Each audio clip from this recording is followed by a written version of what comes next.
We are the anchors of Queer News Tonight, and this evening we discuss the queer headlines. HOTspots magazine celebrates 40 years with a new issue, covering Outshine Film Festival, ArtServe Impact Awards, Jazz Under the Stars, LGBTQ plus history, and more. Uganda's court upholds Anti-Homosexuality Act, citing U.S. Dobbs v. Jackson decision.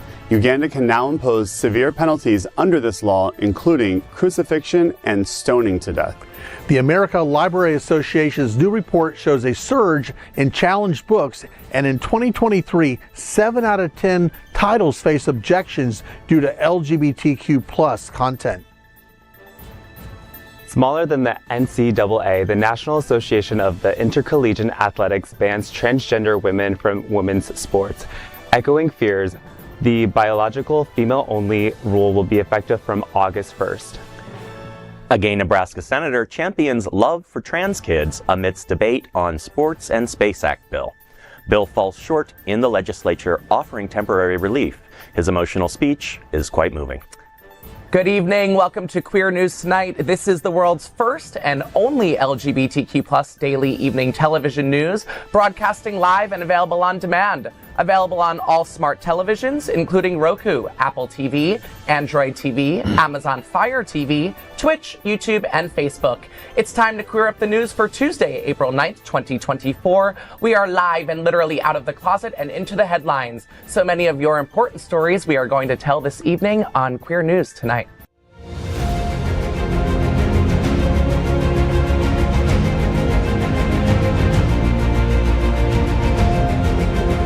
This is the world's first live daily LGBTQ evening news show, literally out of the closet and into the headlines on Queer News Tonight.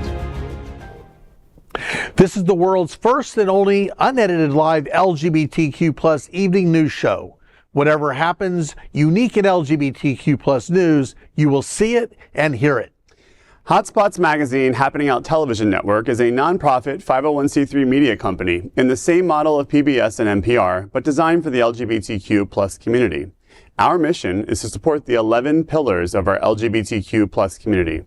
We want to inform and educate the key issues of our queer culture, the Black community, Latino, lesbians and queer women, trans, students and youth, seniors, HIV/AIDS healthcare, business, social justice, and faith. Help us support our community.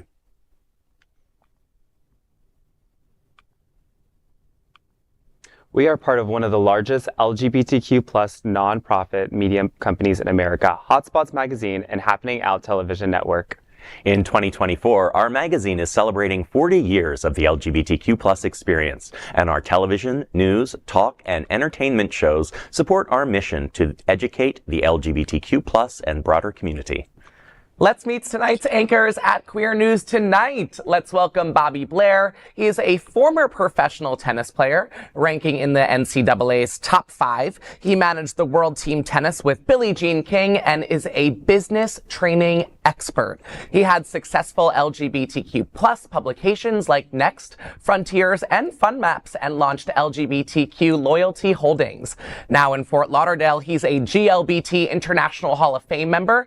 Bobby, one of the nation's largest LGBTQ plus cultural events, is coming April 18th to the 28th. It's the Miami edition of the Outshine Film Festival. Tell me what's happening. It's going to be absolutely great. I looked at the preview of all the movies that are coming, and it really is a pillar of what our culture looks like in all the different facets, from young to old, to all the things that we're experiencing in the world in our LGBTQ community. So I think, get down to the Miami Convention Center, have a great time, have a great dinner on South Beach, and watch some incredible movies. I just think it's going to be amazing. Absolutely. And stay tuned, because we will be following the Outshine Festival quite a bit here at Queer News Tonight and on the W Boys. Let's welcome anchor Jeff Oliverio. He is a financial advisor and certified financial planner with Truist Wealth in Fort Lauderdale. Jeff is one of the founders and president of the Hollywood LGBTQ Plus Council. He has served as co-chair for the National LGBTQ Task Force Gala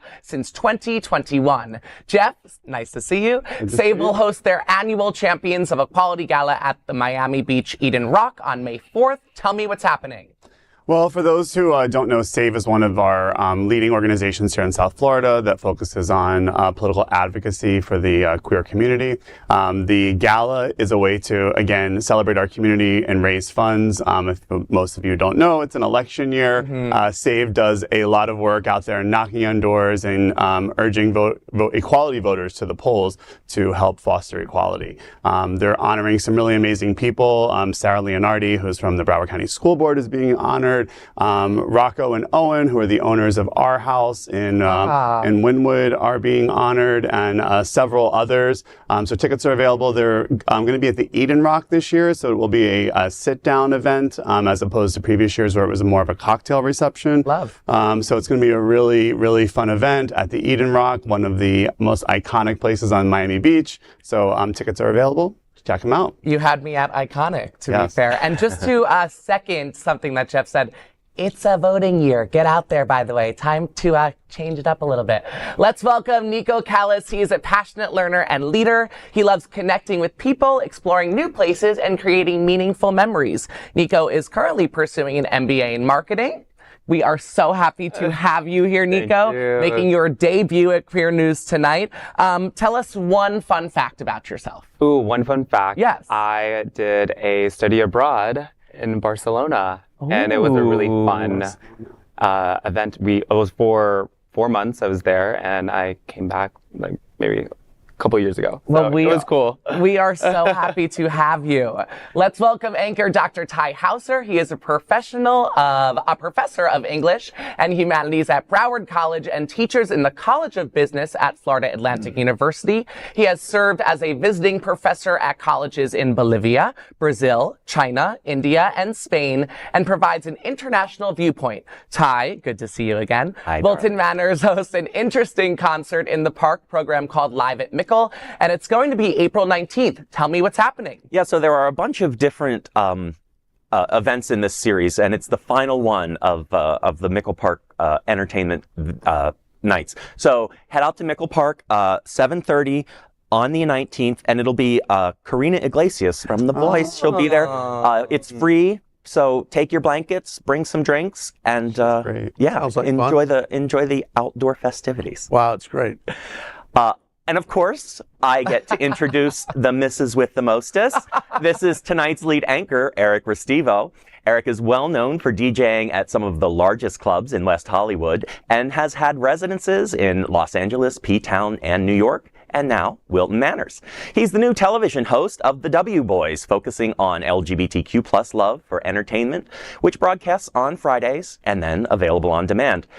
Eric, I understand you have a really sweet gig coming up as the host for the glamorous red carpet at Dancing with the South Florida Stars. What's the gospel?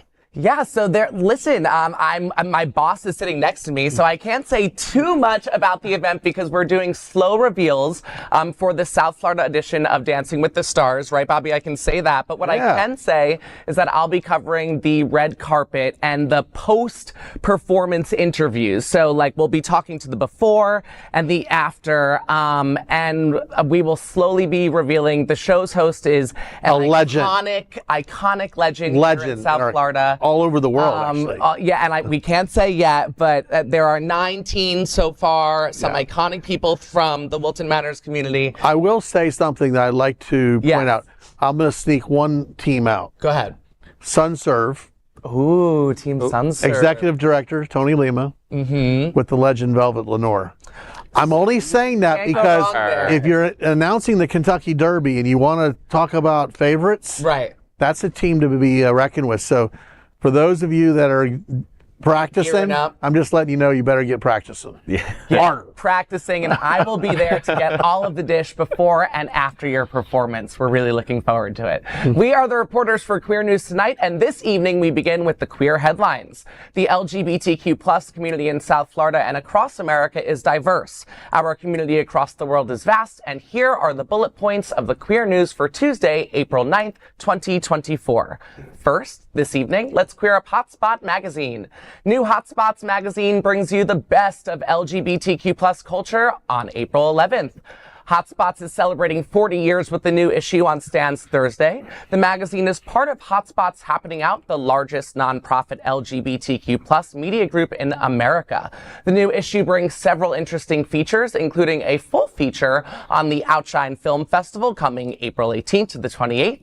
This new issue is an annual pet issue with features like bonding with your four-legged friend and dog grooming advice to keep pets clean and healthy and to help you take care of your pets. The magazine has also covered all of the details about the second annual Art Serve Impact Awards, along with the Arts United's Jazz Under the Stars featuring Karina Iglesias.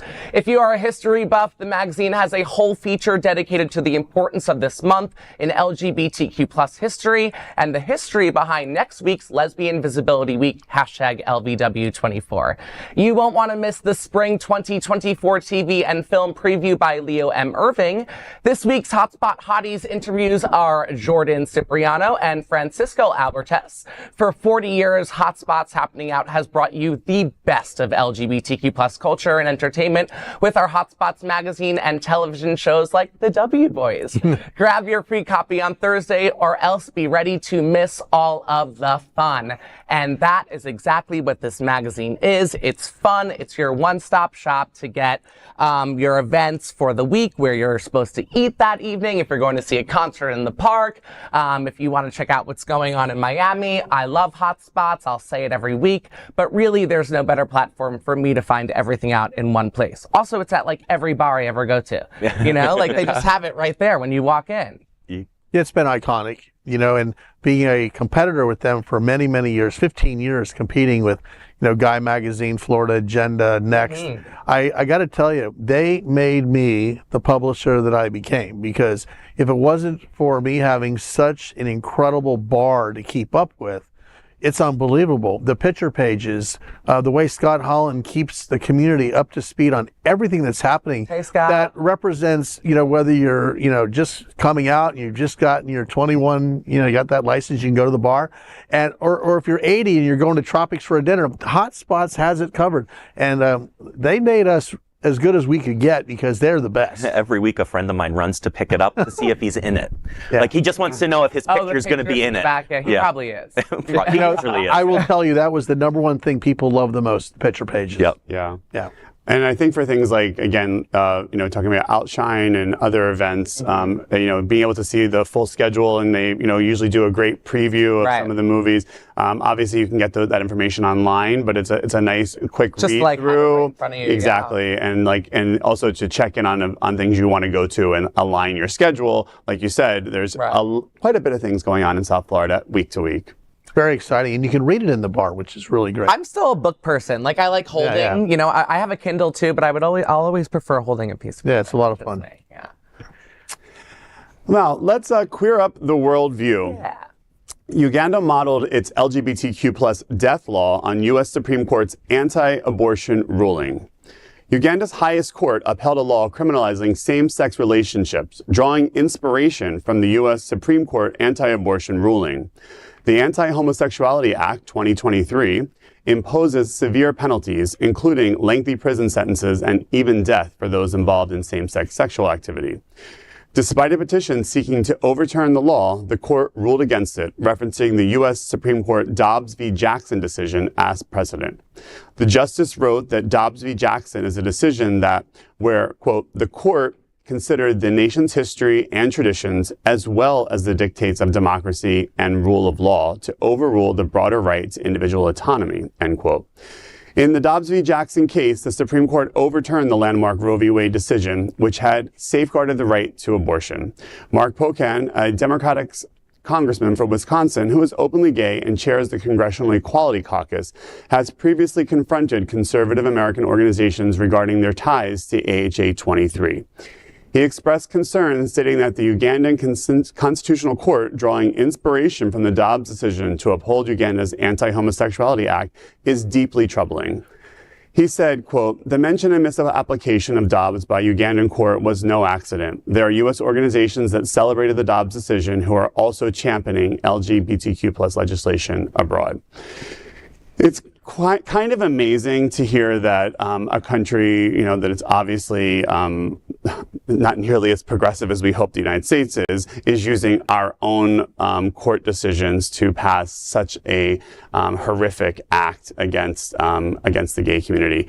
And it just goes to say that, when we started to hear about the ruminations of, why do we have to get out the vote, right? And what does that mean? And that voting has consequences. And, Donald Trump lived up to his consequences. Yeah. Well, he lived up to what he said he was going to do was he was going to support appointing Supreme Court justices that were going to overturn Roe v. Wade. And he said it again, I think just again yesterday, that he was, very excited about it. And then he supports that these states' rights rules, which means that currently, 1/3 of the states have no access to abortion or limited access to abortion.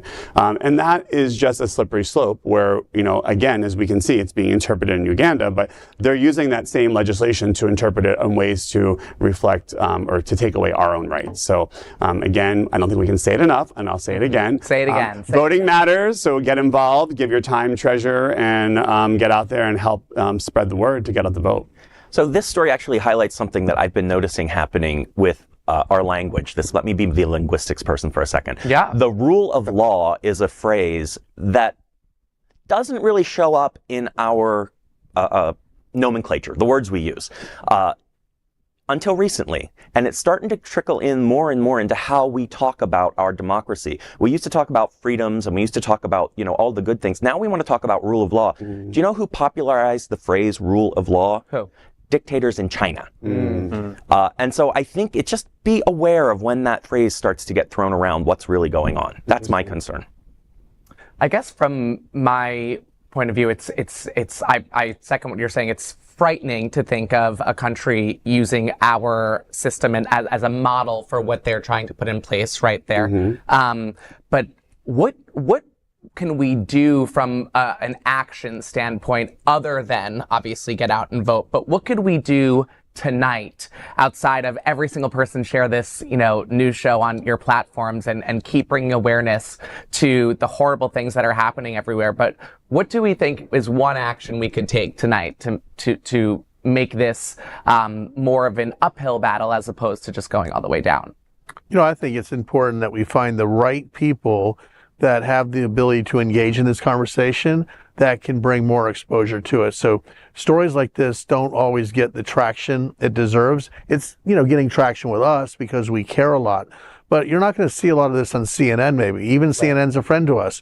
So I just think that getting this storyline and getting somebody that's within our community, that a David Geffen, an Elton John, somebody that's an ally, somebody needs to jump on that story and become a leader of it and push it and push it and push it.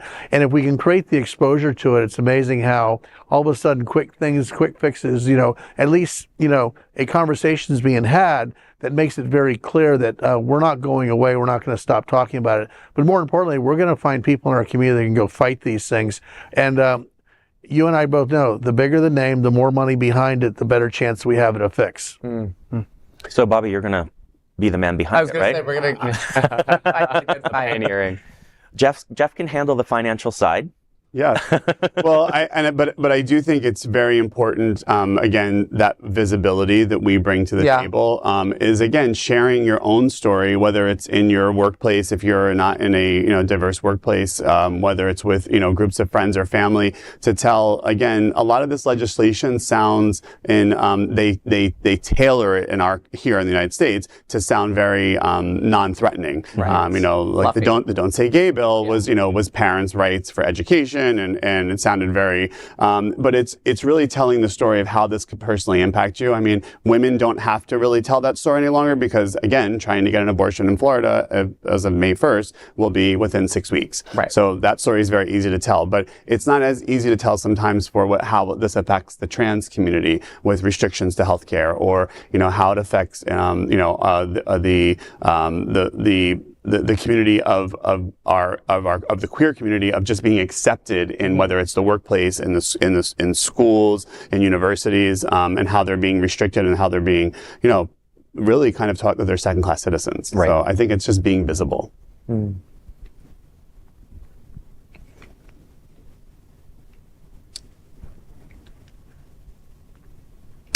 I think, Bobby, do you have our next one? I think I do. Well, where is it?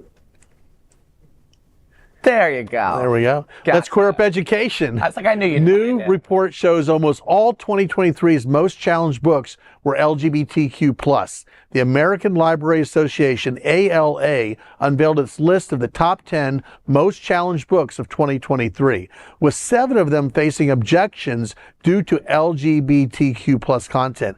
ALA President Emily Drabinski highlighted that pressure groups are increasingly targeting books featuring LGBTQ+ individuals and people of color, which is evident in the list of the most challenged books from the last year. The number of titles facing censorship surged by 65%, that's incredible, in 2023, making the highest recorded by the ALA. The top 10 most challenged books of 2023 included Genderqueer by Maya Kodabi, All Boys Aren't Blue by George M. Johnson, and This Book is Gay by Juno Dawson. Reasons cited ranges from LGBTQ+ content of claims of being sexually explicit.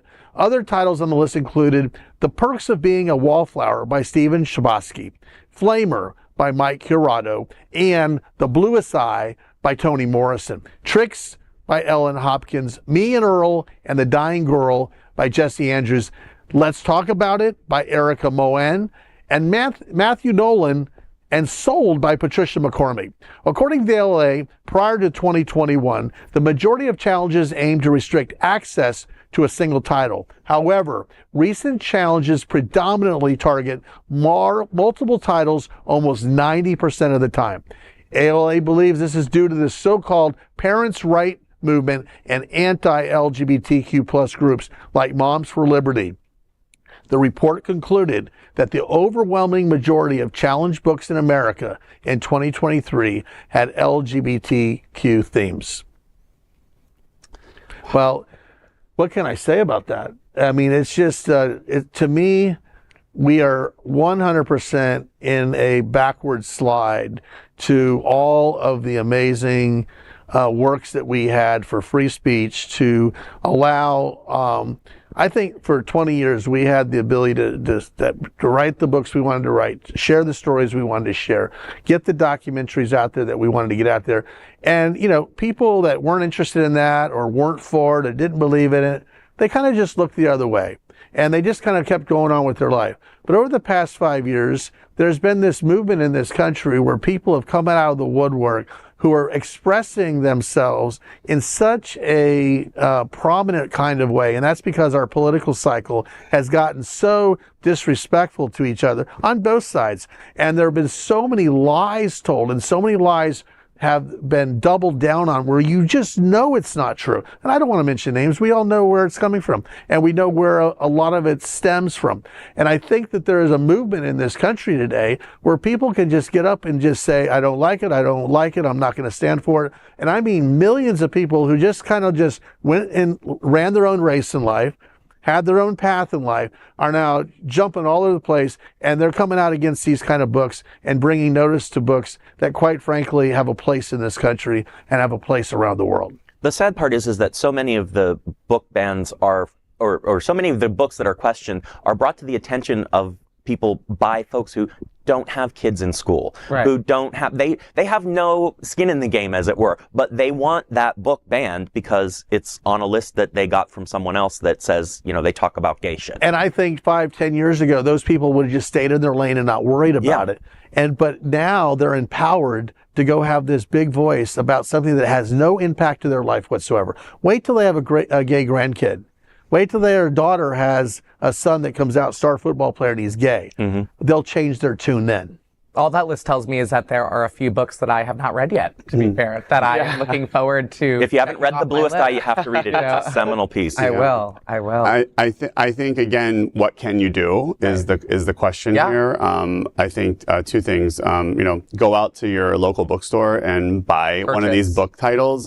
It's just a kind of a simple way of doing a little bit of a resistance to that movement. Donate it back to, there's lots of youth organizations, Pride Line, Sign, SunServe, donate those books back so that they're here and available to LGBTQ youth. Nova Southeastern University has been doing a series. My son is a student at the high school. Oh. They've been doing a series. They actually have one tonight where they do a banned book discussion. Yeah. So tonight they're doing Persepolis, I believe, is the book they're doing. I might be pronouncing that incorrectly. Better you than me. Is the one tonight. But they did The Handmaid's Tale. They did, they have had several of them. So there's movements out there, and Books and Books, which is a local bookstore here in South Florida, has a huge, first of all, supporter of our community. They actually helped us with the Task Force Gala. We actually did a banned book section where we got books from LGBTQ authors, and they weren't technically banned books, but we had LGBTQ authors and themes with signed books, and we use those for part of the auction. Wow. So it's just doing little things, again, to show resistance and to show visibility and to let people know that we won't be erased by these ridiculous laws. Yeah. Nico, I'm wondering, did you have any of those titles in your, did you read any of them? Because you're closer to the age of folks who would have read those books than I am.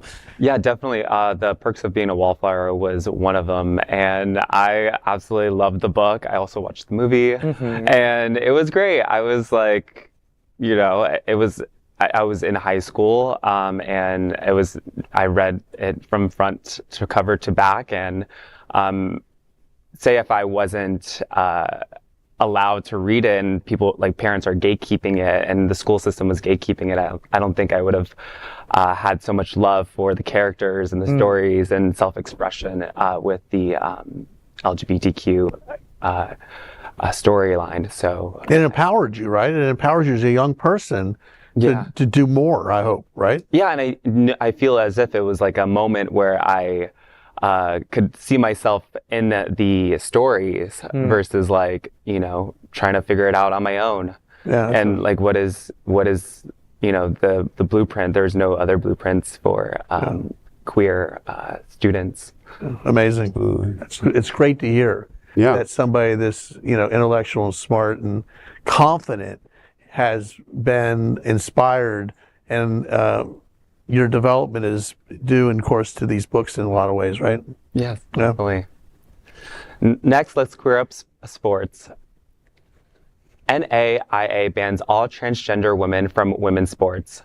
On Monday, the National Association of the Intercollegiate Athletics, aka the NAIA, made the decision to prohibit transgender women from participating in women's competitions starting next academic year. This move has raised concerns among transgender rights advocates about the possibility of the NCAA adopting similar policies. During the NAIA's National Convention, the Council of Presidents resolved that effective August 1st, only students biologically classified as female may compete in women's sports. This includes transgender men or non-binary students who are undergoing masculinizing hormone therapy. National Association of the Intercollegiate Athletics President and CEO Jim Carr emphasized the organization's commitment to ensuring fair competition for all student athletes in a news release. The NAIA, comprising 241 member schools, primarily private with smaller enrollments, holds less sway compared to the NCAA, known for its popular teams and events like the men's basketball title game. Unlike the National Association of the Intercollegiate Athletics, the NCAA regulations permits transgender athletes to participate provided they adhere to international sports governing bodies guidelines. While the NCAA generally supports inclusion, it has refrained from relocating championship events from states with anti-gender athlete legislation. Anna Bayeth, Director of Research for Athlete Ally, believes the NAIA's decision suggests the NCAA could adopt similar policies.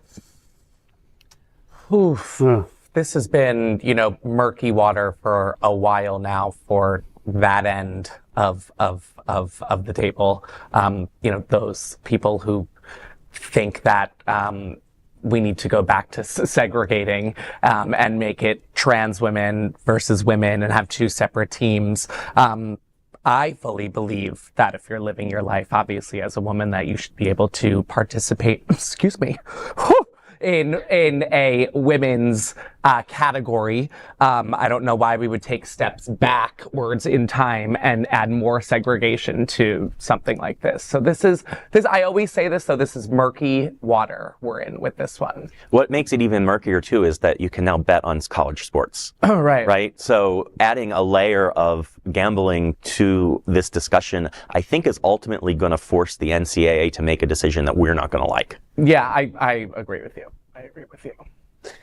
But the popularization of this of trans athletes and fighting against inclusion of trans athletes in sports is really, again, an issue that is affecting 0.1% of the population, right. and it is not going to upend sports as we know it, which has kind of been the clamor out there. The narratives.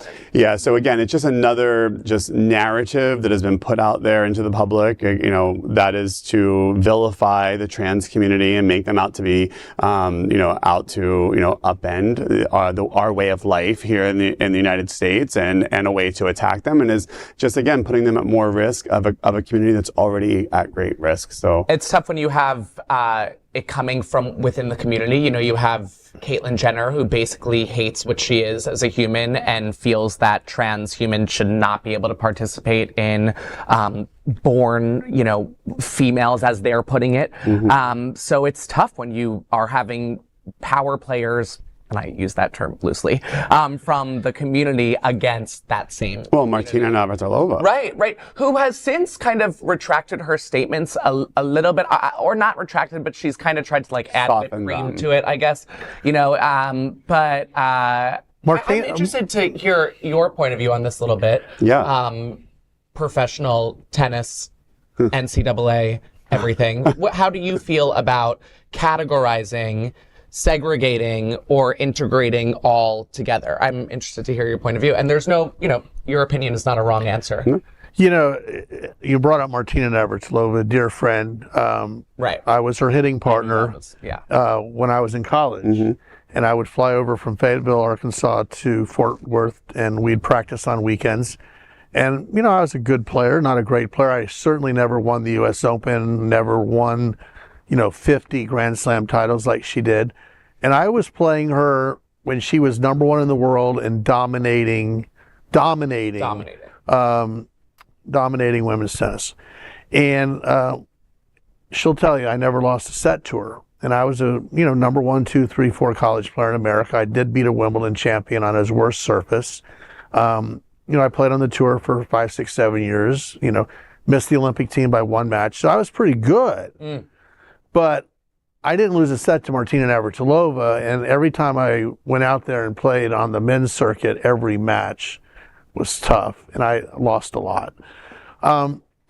My only concern about this, and I'm so cautious in how I say this, I'm concerned for the well-being if it gets into wrestling, or if it gets into physical contact sports like rugby. I am concerned that the transgender athlete could get injured really severely. There's a real concern for the physicality of injury. So that kind of strikes me. But I'm going to leave it to smarter people than me. I'm going to leave it to the doctors. I'm going to leave it to the organizations that want to gauge strength. I want to leave it to the people that I really know just so much more about the human body than I do. And I know that this is about, who you are and who you were born to be and who you truly believe you are. But I think that there's a component of injury potential, and I think there's a strength issue where men that are transgender women are much, much stronger in many cases if they're competing in sports. So I just want to make sure that the world sees this in a full circle conversation. But am I all for transgender athletes competing? give it your best shot and live your dream. Boxing, But boxing's concerning.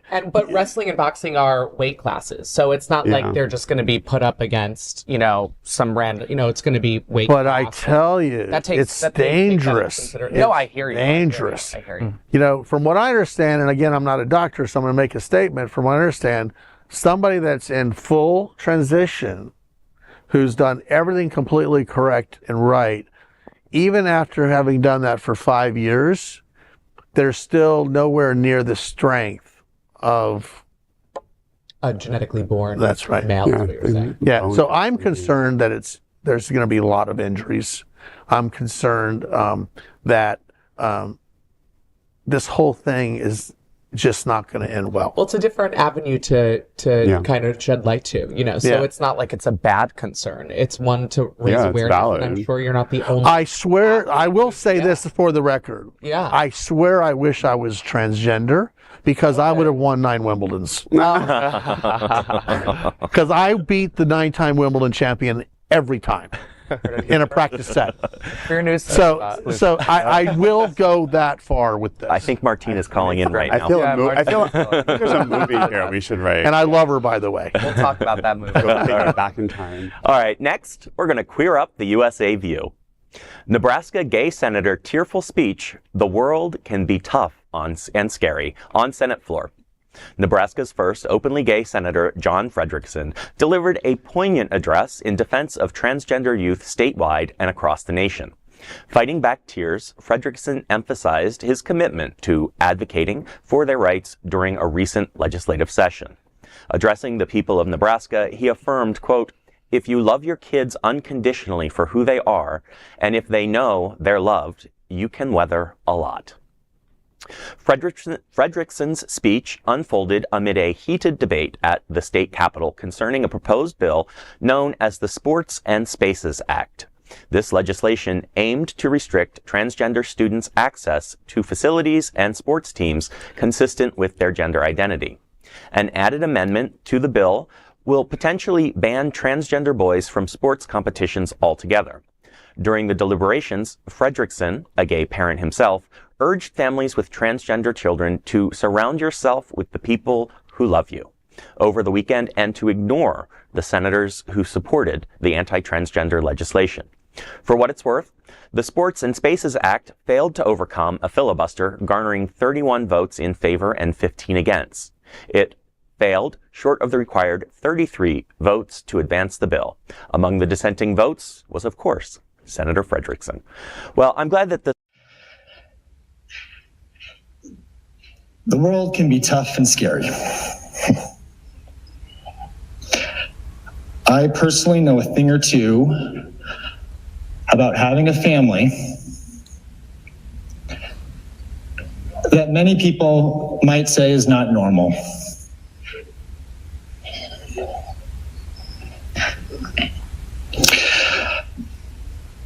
I stand here today confidently to tell you,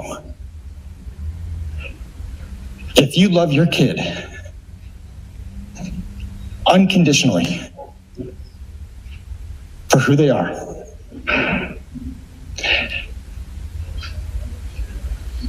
and if they know they're loved,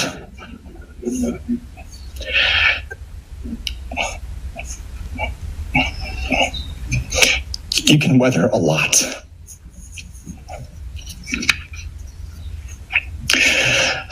So this weekend, when you go home, I want you to love your babies. Surround yourself with the people who love you. Let them know you love them.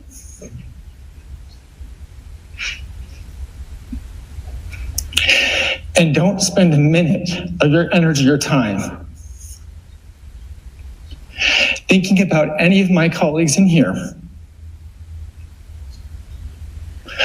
who are too scared of difference to allow themselves to understand and celebrate the beauty and joy that you bring to our state. Thank you, Mr. President.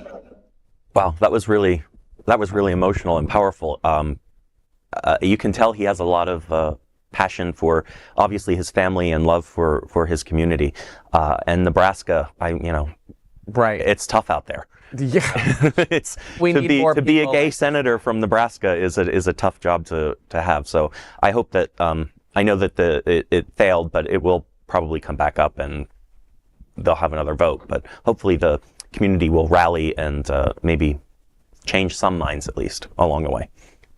Again, I think it's just a sign of progress, even though this is such a, again, another story about, taking rights away. But, again, a gay senator in Nebraska, I'm going to get the senator and the state wrong, but we also had that story that was earlier this year about the female senator that was filibustering against the. That's right. Yeah, and again, in a red state, Omaha, and it was in Oklahoma or in Is that Nebraska. It was in Nebraska? Yeah. It was in Nebraska. Oh, this was Nebraska. Oh, okay. Yeah.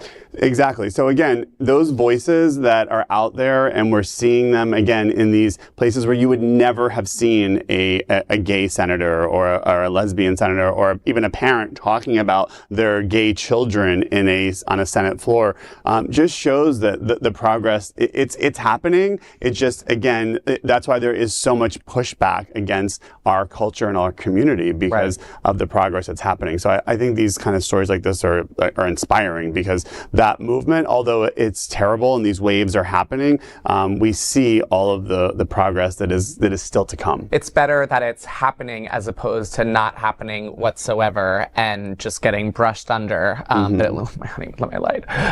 it's I agree with you. It's good to have it out there. Sometimes they say negative press is still good press, right? So. and it's also good to know that there are a lot more gays in Nebraska than we thought.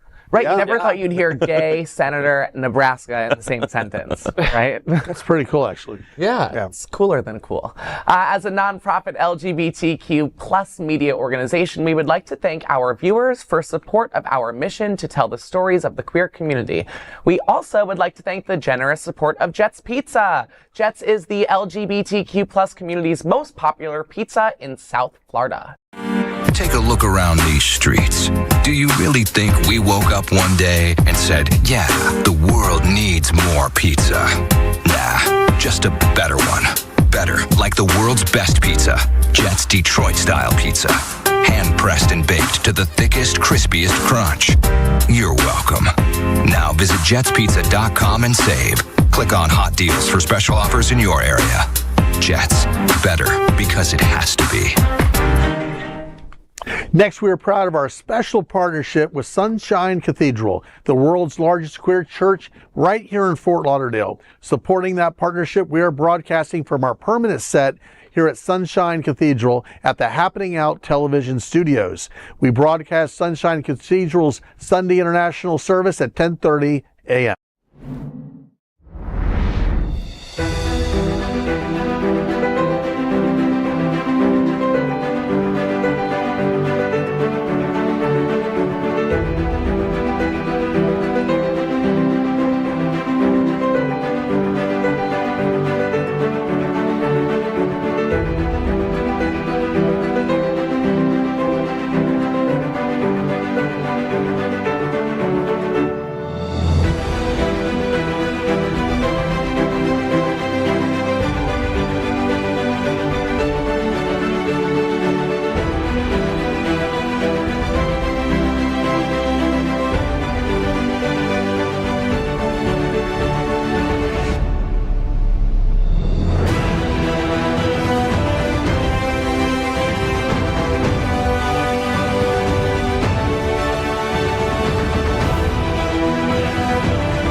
We finish tonight's Queer News headlines with a segment we call LGBTQ plus 1 Minute News. In LGBTQ plus 1 minute news, let's queer up politics. America's first openly gay elected official is concerned about today's attacks on LGBTQ plus people. Half a century has passed since Kathy Kazachenko, a 21-year-old University of Michigan student, made history as the first openly gay person elected to public office in the United States. Now 71, Kazachenko's single term on the Ann Arbor City Council paved the way for LGBTQ plus representation in politics during a pivotal time of visibility for the community in American society. While her name isn't as widely recognized as her contemporary, Harvey Milk, she has remained engaged in politics over the decades, closely observing the current surge in anti-LGBTQ plus state policies and rhetoric. She believes these challenges are, quote, more dangerous than some of those faced by her generation, and says, we have to do the work again. 1 Minute News, let's queer up South Florida and Florida. HOTspots happening out Wilton Manors Art Walk is April the 20th. The Art Walk season resumed in October of 2023 and runs until June 2024. Art Walk Wilton Manors, held on the third Saturday of each month, invites artists and craftspeople to showcase their work along Wilton Drive. Hosted by HOTspots happening out, the upcoming Art Walk on Saturday, April 20th, also features a cake raffle courtesy of Ronnie's Bake Shop at Janetta's Vendetta, a trumpet player and singer. Both these events will take place at Dixie Village on Dixie Highway and the famous Wilton Drive. The Art Walk is open to all. Be there to shop, dine, and enjoy the local community with your friends and family. It's a great time. LGBTQ plus 1 Minute News, let's queer up entertainment. Former CNN host Don Lemon gets married in star-studded affair. Former CNN anchorman Don Lemon, 58, tied the knot with his boyfriend of 5 years, 39-year-old realtor Tim Maloney. Their wedding, held at the Fifth Avenue Presbyterian Church in Midtown Manhattan, featured their beloved dogs and a star-studded guest list of 140 attendees. United States Ambassador to the United Nations Linda Thomas Greenfield officiated the wedding. The couple honored their diverse cultural backgrounds. Maloney's sisters presented an Irish wedding blessing, and then both the grooms jumped over a broom, a traditional wedding ritual rooted in the history of black slaves in the 19th century South. Following this ceremony, attendees participated in a second line, a New Orleans custom paying tribute to Lemon's Baton Rouge roots. LGBTQ plus 1 Minute News, let's queer up entertainment. Amy Schneider loses second match but is tied moving into third and final Jeopardy tournament in the inaugural Jeopardy Invitational Tournament. Popular trans participant Amy Schneider emerged victorious on the first night but faced defeat last night. With 2 of the 3 contestants having won 1 game, it is currently a tie. Amy and Victoria Gross battled fiercely, with Victoria ultimately clinching the win in the final round.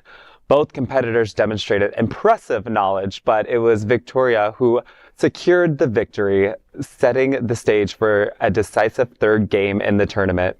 In the inaugural Jeopardy Invitational Tournament, the top 3 competitors are vying for a $100,000 grand prize and an invitation to the upcoming Jeopardy's Masters tournament. LGBTQ plus 1 Minute News, let's queer up sports ball. New report raises concern on gay gym culture can lead to body dysmorphia. Depression can manifest in unexpected ways, sometimes alleviated through physical exertion. Gay bodybuilding, as experienced by psychologist Alan Downs, is the velvet rage, may serve as defense against societal marginalization. Reports from both the US and Europe indicate a global rise in anabolic steroid usage among men, along with increased rates of body dysmorphic disorder, often referred to as gay gym culture. However, this is not a new social phenomenon. While talking to Alexander Chavez for Out magazine, historian Sasha Coward notes that ancient Greeks had certain beauty and physical appearance criteria that influenced same-sex partnerships at that time. He says that despite the body positive movement, social media sets unrealistic ideals, leading to self-doubt. And that is today's news for the LGBTQ plus community on the world's first and only daily LGBTQ plus evening news show. If our community is important to you, share this news with your friends and family. Are you, like most of America, part of our very large television audience watching this live LGBTQ plus news broadcast right now on Roku, Apple TV, Android TV, and Amazon Fire TV? Queer News Tonight is the only live LGBTQ plus digital television show in the world, out of the closet and into the headlines. We need your support. If your community is to grow, we must share our stories and tell them to everyone that will listen, to the attention of our broader world. This is the only place in the world that tells these types of LGBTQ plus stories in motion and sound. That is the passion of HOTspots magazine, Happening Out Television Network, and Queer News Tonight. I'm your anchor, Eric Restivo, and on behalf of these LGBTQ plus reporters, the anchors of Queer News Tonight, including Bobby Blair, Jeff Oliverio, Nico Cales, and Dr. Tai Houser, we will see you daily at 8 p.m. to our LGBTQ plus world. We wish you good night.